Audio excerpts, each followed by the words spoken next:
বলছি 29 অক্টোবর তো আমরা সারা বছর মাখতে এবং এটা আলাদা করে শীতকালের কথা নয়, কিন্তু শীতকালে এটা দরকার। শীতকালেও দরকার, গ্রীষ্মকালেও দরকার, সবসময় দরকার। তার কারণ হচ্ছে কি, আপনাকে ও প্রোটেকশনটা দেবে। কারণ হচ্ছে, আমি আপনাকে একটা কথা বলি যে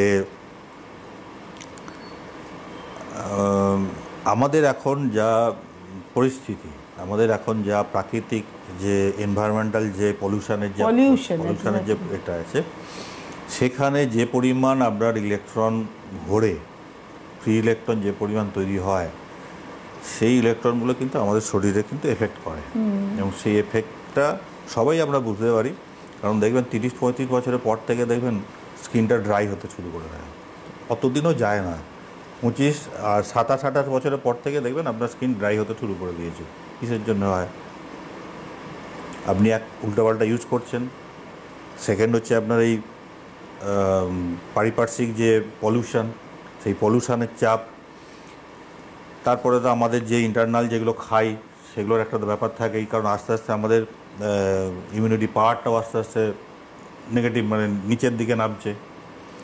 তো এই সমস্তগুলোকে করার জন্য আপনাকে মেন যেটা করতে পারে বা যে করতে পারে, সেটা হচ্ছে প্রকৃতি।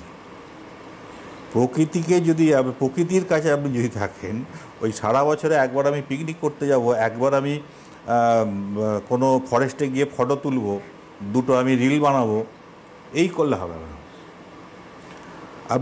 আপনি যদি সারাদিন কোনো খোলা মাঠে গিয়ে যদি অন্তত 1 ঘন্টা যদি আপনি নিঃশ্বাস নিতে পারেন, তাহলেও জানবেন আপনার শরীর অনেকটা ভালো হয়ে গেল। এক্স্যাক্টলি।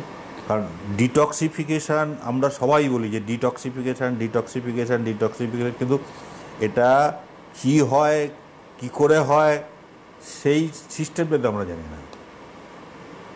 আগেকার রাজারা প্রচণ্ড হট জিনিস খেতেন, মানে মাংস, প্রোটিন জাতীয় জিনিস খেতেন, যেটা আমরাও এখন হ্যাবিচুয়েটেড হয়ে গেছি। কিন্তু তারা কি করতেন, তারা এই ডিটক্সিফিকেশানের জন্য দুধের ভেতরে ওই গোলাপের পাপড়ি দিয়ে তারা ওই স্নান করতেন।